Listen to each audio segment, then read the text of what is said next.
December মাস বিজয়ের মাস। দীর্ঘ 9 মাস যুদ্ধ করে তাদের রক্তের বিনিময়ে পেয়েছি স্বাধীন বাংলাদেশ।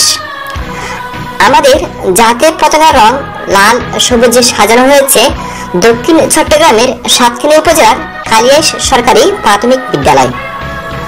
চট্টগ্রাম শহর থেকে মাত্র 51 কিলোমিটার দক্ষিণে বিদ্যালয়টির অবস্থান।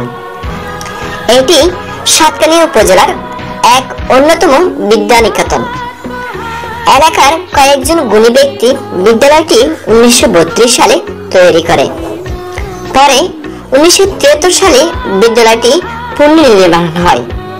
কালিয়াস ইউনিয়নের 3টি ওয়ার্ড মিলে শুধুমাত্র একটি বিদ্যালয় হওয়ায় শিক্ষার্থীর সংখ্যাও অনেক। প্রাথমিক থেকে পঞ্চম শ্রেণী পর্যন্ত মোট 6টি শ্রেণীতে সম্পূর্ণ বিনামূল্যে ভর্তি, লেখাপড়া এবং উপবৃত্তি প্রদান সহ খেলাধুলার জন্য সম্পূর্ণ সহযোগিতা বিনামূল্যে করা হয়।